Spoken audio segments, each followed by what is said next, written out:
All right. So first of all, thank you all for coming to this talk. I know there's been a lot of interest in figuring out what the heck is this Bitcoin thing.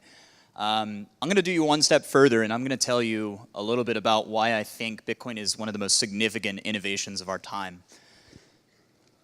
I got to go fast, so I got to jump straight to the point. That answer is trust. Bitcoin is a system that reimagines trust. Everything that we deal with today depends on trust. The client-server model is a trusted relationship, right? It is your client is accessing some remote server that you are trusting to provide some data that you're expecting, right? In finance, this is a very broad problem, this problem of trust.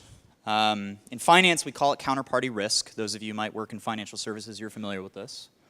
In economics, we call it the central planning problem. The further away the decision maker gets from the individual constituents, the less effective their decision-making capacity is.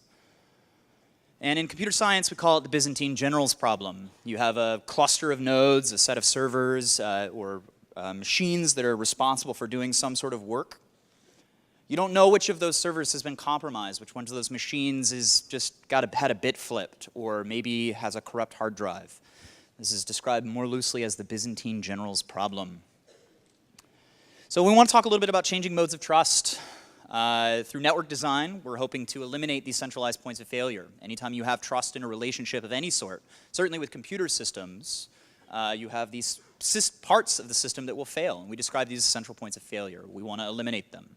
Really quickly, I want to talk about these graphs. Pick one of these graphs, or two, and then pick two random points on that graph. How many nodes do you have to hop through to send a message from your first node to your second node? We want to think about that. So let's talk about 2008, what really sparked the whole conversation about Bitcoin. We were in the middle of an election season. Sound familiar? We had a crisis, huge financial crisis. These large institutions that we had trusted with our finances, we're using them in different ways than we thought. And we had a bailout. We had another large centralized institution use money and spend it to bail these centralized points of failure out. So what is Bitcoin? The general idea, it's an immutable database. It's spread out. Everybody keeps a copy of the database, and you can verify proofs against that database. And we're building not just an Internet of Things, but an Internet of Commerce. We're building payment systems. We're building stored value systems. We're building smart contracts. We're building everything you imagine in the current web, in the current internet, in the current technology world is being built on top of this immutable database now. The value of Bitcoin, the currency, reflects our trust in this database.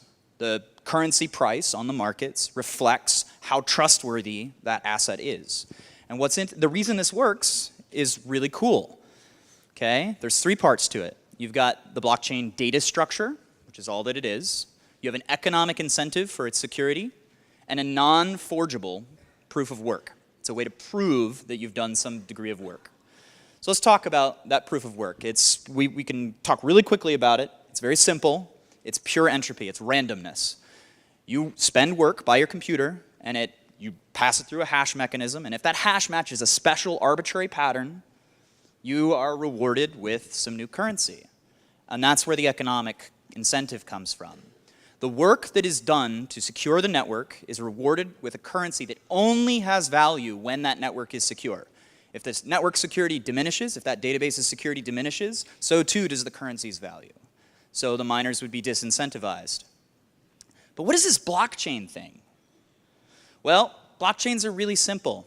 This is exactly how they were described for the very first time in the Bitcoin source code by Satoshi Nakamoto.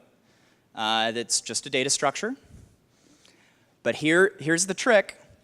They're actually kind of slow and inefficient. You know, if you're trying to make a payment, at least in the modern world, you expect that payment to happen instantly.